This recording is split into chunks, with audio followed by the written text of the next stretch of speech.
Today we wanted to see probably in a little more organized way of what are the security services and the mechanisms. Let's move on. So at the outset, there are 5 important security services. They are authentication, access control, data confidentiality, integrity, and non-repudiation. And we have spoken about confidentiality yesterday. We have spoken about integrity yesterday. And we also have spoken about availability. These are the 3 words we tried our best to understand and the similarities and the dissimilarities among these 3. So let's look at these 5 words probably in a better way so that we can get into the details of our subject. When you talk about the authentication, you look at the first line of the peer entity authentication and the first line of the data origin authentication. That gives us what an authentication is. So peer entity authentication, it provides for the corroboration of the identity of a peer entity in an association. Very simple, sir. When there are 2 people, all right, the authentication service helps you to convince yourself that yes, you are talking to the right person.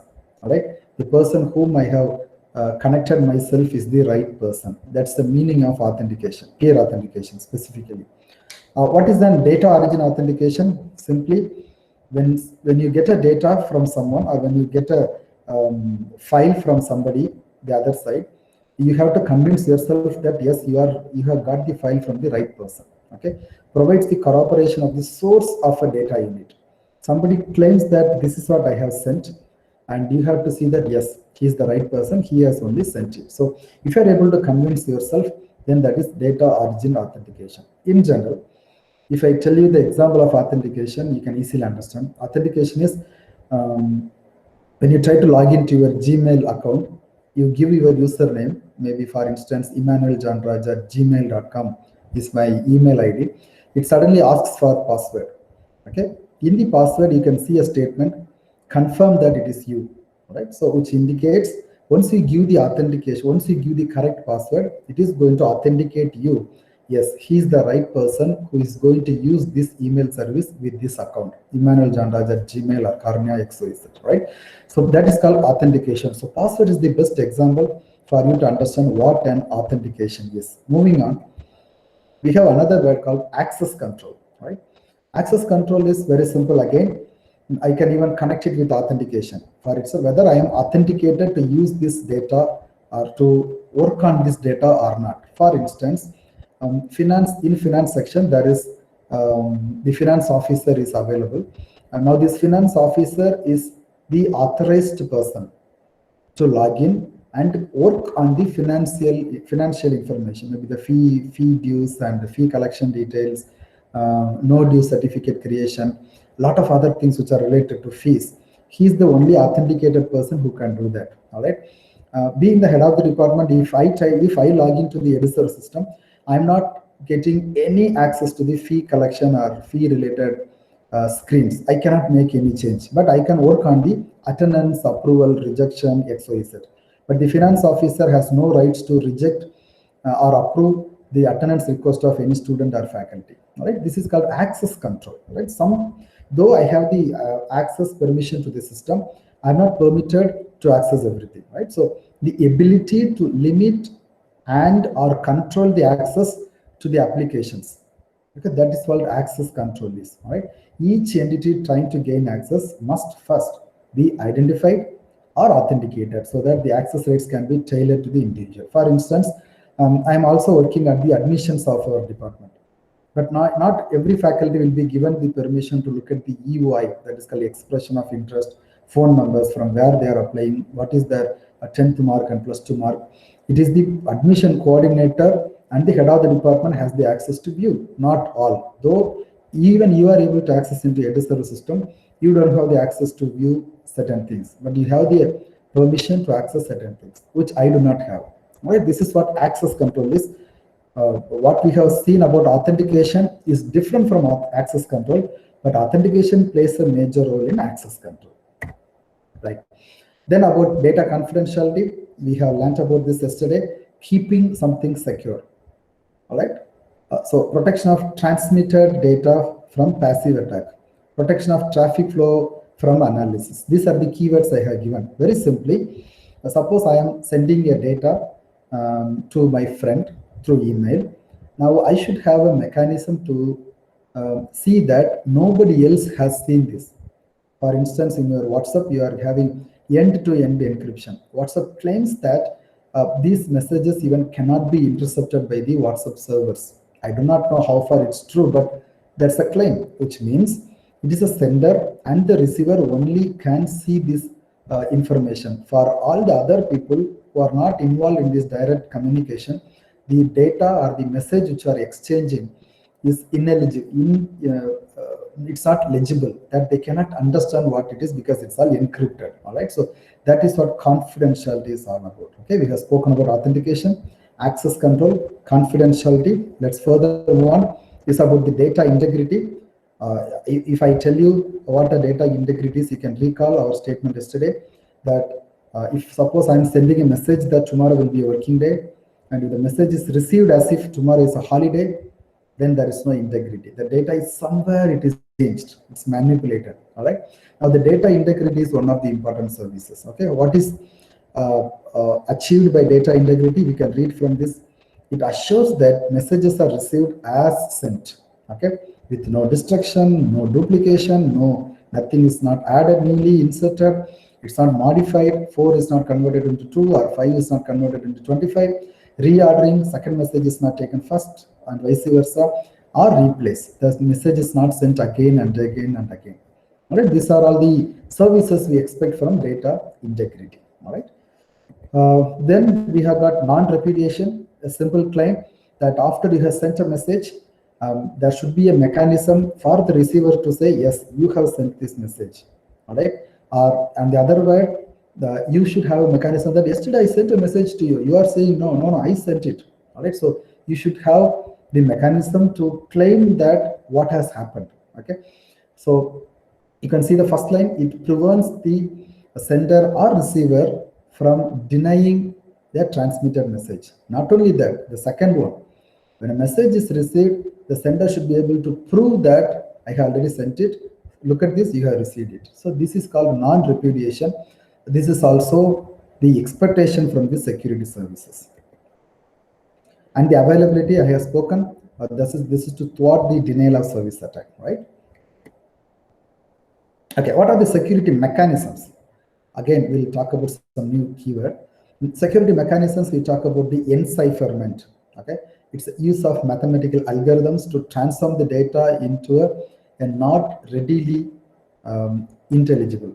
All right, which means encryption in simple word. Right. So I have gotten data which I am exchanging with you. That if somebody else is able to access this data, for him or her, he or she cannot read it. Even if the person reads it, they cannot understand it. It's all some mixed random characters and random symbols, right? That you can see once you try to open a zip file using a Word document, because many of you know that you can open these files even in Word document or hex editor. Right? If you try to open this file, you'll be able to open, but nothing can be read because it's all going to be Greeks and Latin, which nobody can understand. That is the encrypted one. Even a zip algorithm uses the encryption. Okay. Next comes the digital signature. That is the other security mechanism. What is that? Yes, a small piece of data. Please recall something called padding or checksum. Right? You think about the checksum logic. Something is created out of the actual data which is sent, that is appended with the actual message, right? That is what happening in the case of checksum, just to detect the errors at the receiver side, to check the data integrity. We have spoken about TCP checksum, UDP checksum, even in frame rate, in the data link layer, we have spoken about checksum, right? Something like that. A small piece of data is appended, all right? That allows a recipient of the data unit to prove that the source and integrity of the data is protected against forgery. All right, so very similar to your error correction. If there is no, if there is mismatch, you can understand there is something wrong. If both are same, both are same. All right, which means the data is not tampered with when it was on the transit. Okay. Then the access control is another security mechanism. I have spoken about that. Data integrity, I have spoken to you about that. Then authentication exchange, all right? So there should be a mechanism that when you are exchanging the information, you should be able to, you should be an authenticated person to send. We have even seen some forged emails sometimes back, even some 6 months, 8 months back, that in the name of mail admin, messages have been sent, but the recipients could not convince or could not understand whether it is a genuine message from the actual person, but it looks as if it is from the actual main admin. Okay, so the authentication is very, very important. Then traffic padding is again another mechanism just to avoid the analysis problem. The insertion of bits into gap in a data stream to frustrate the data traffic analysis attempt. All right. Now let me tell you what is this traffic analysis. If you knew it already, please forgive me. It might be a repetition to you. A traffic analysis is very similar to war driving. Okay. So I'm a person. I'm sitting in my office. I have the access to the Wi-Fi, which is just the device outside my office. It is fixed. Where another two people, I could see Salajamam sitting in the office, Dr. Belfin is sitting in his laboratory, people are here. They are also connected to the same access point.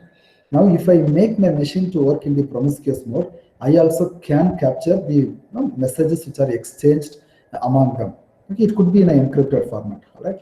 Now, by looking at that, though I will not be able to see what exactly the messages are, I can easily do a traffic analysis, which means to which website this person is often trying to connect with. That's a simple example of traffic analysis. Okay, but if you try to pair some random data, all right, the original message could be of 1 byte.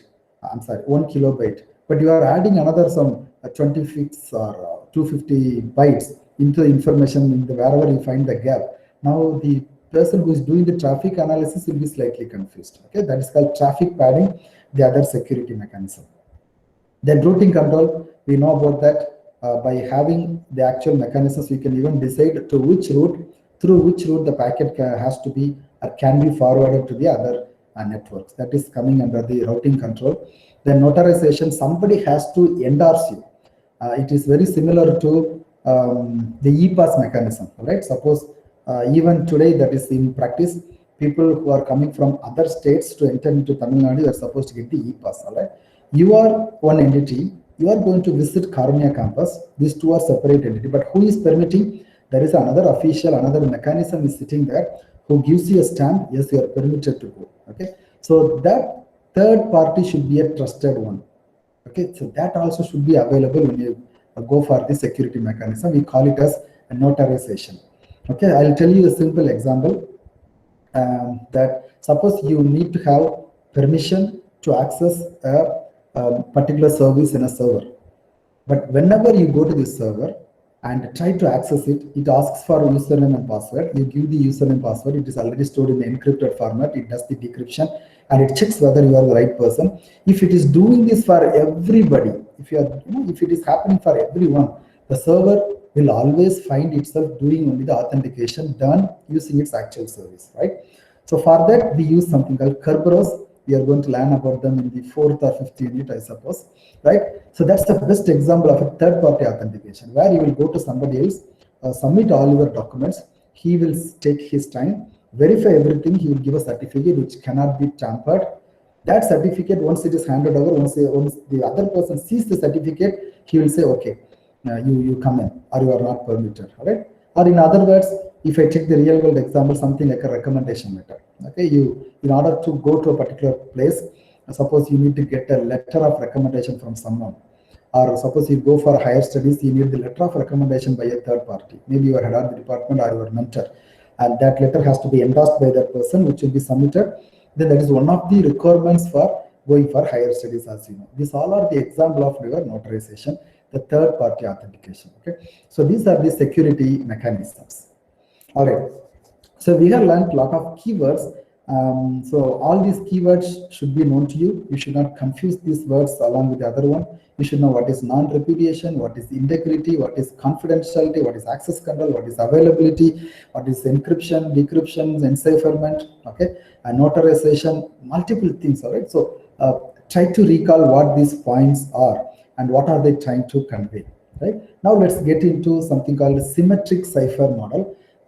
Because I have used the word symmetric cipher model, you also can guess there is something called asymmetric cipher model. Yes, we have something called asymmetric cipher model, but the name is not asymmetric cipher. We call it as a public key crypto system, right? So before getting into the public key crypto system, let's start our talk on the symmetric cipher model, the overview of what is symmetric cipher model, and maybe an example of symmetric cipher, your AES or DES, your feastal structure, right? So these are the example of your symmetric cipher model, or in other words, single key encryption. Okay, sender and the receiver use the same key for encryption, decryption. All right, so this is what we are going to learn under symmetric cipher model. So as I promised, I will complete this class on time. Now we are 11:20. I have got another 9 minutes to go. Let me see whether I can complete it.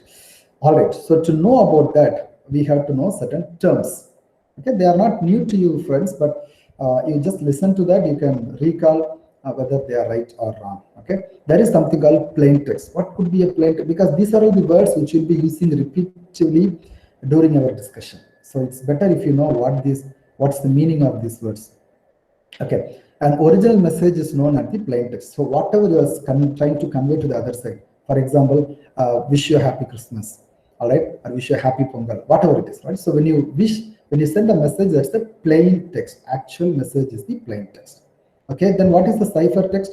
The coded message, all right? So which is converted into some other format, that is called a cipher text.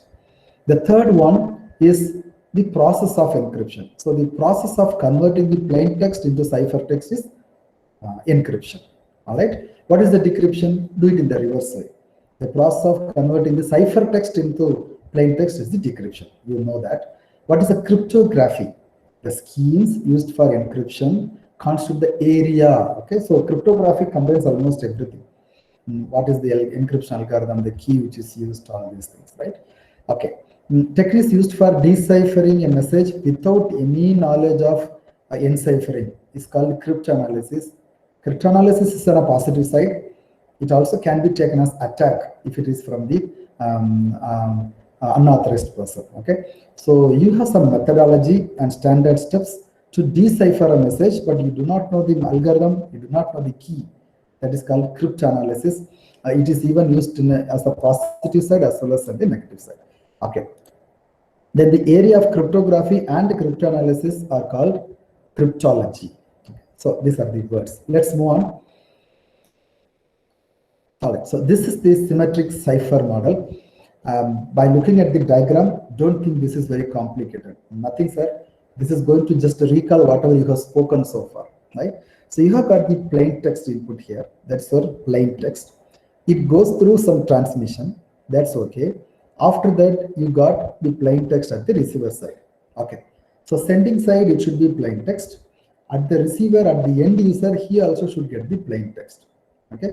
Then why should you convert this into different formats, sir? Because your channel is an unreliable channel where there are multiple hackers or attackers or dark web. All these things are available, so they can tamper your message. At least they can do a passive analysis of your message. So that's the reason you have to convert it into a format which others cannot read. Only the intended users can understand and decrypt and understand. Okay, so you got your plain text. Okay, original message you have in your paper, in a piece of paper which you have in your hand.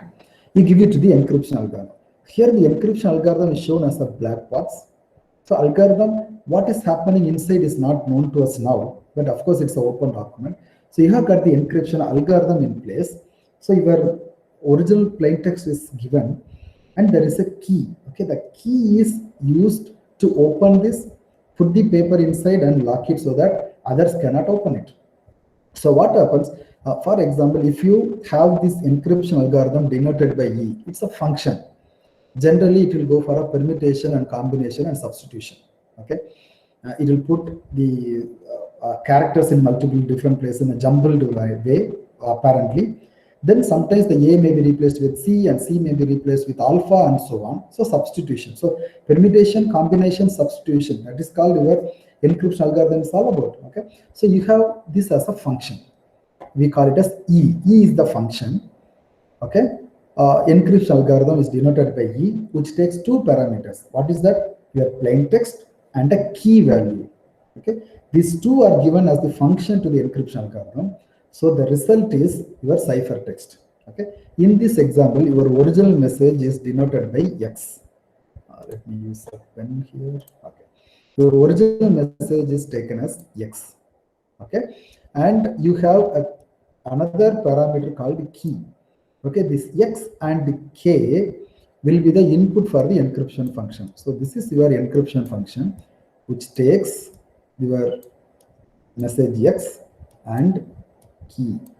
So these two are taken, and this function produces something called Y. Okay, that's shown here. So ciphertext is acquired by providing the plain text and the key as the input to the encryption algorithm.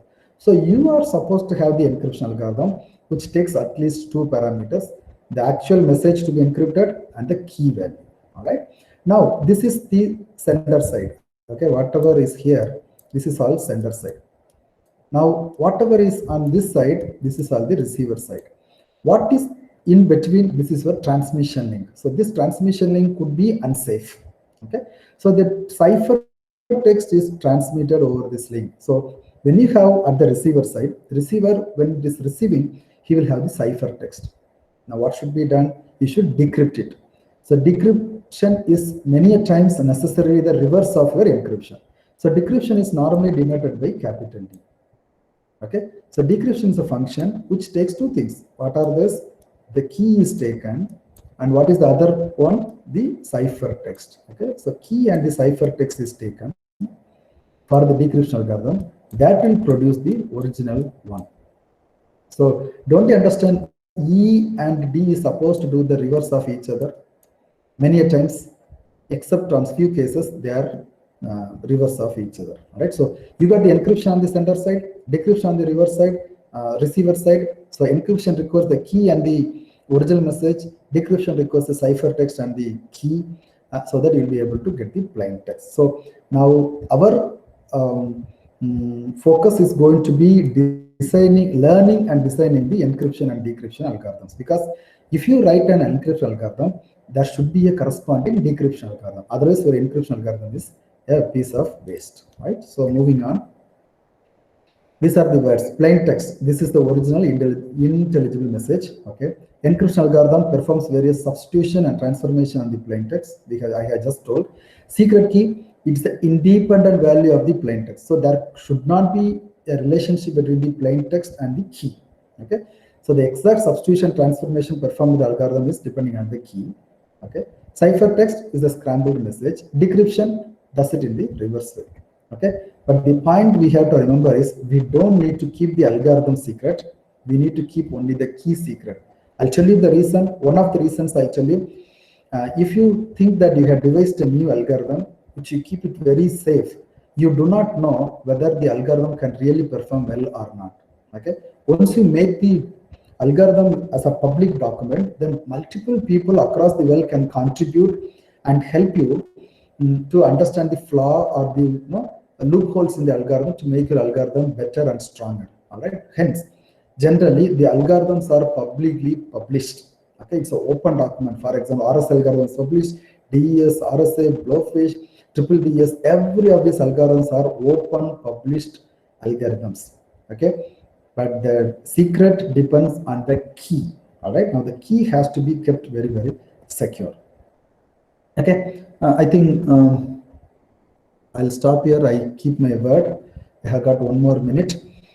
So this is probably in a better way of how the symmetry cipher model is presented. Okay, you got the original message X here, encryption algorithm, which is E. Okay, so ciphertext is obtained by the encryption algorithm, having key and the text as the parameters. Okay, now the point is, I said this person and this person uses same key K. Okay, K is used for both the person. Now the key has to be securely transmitted to the other side. That is the big question mark. Okay, how are you going to secure the key?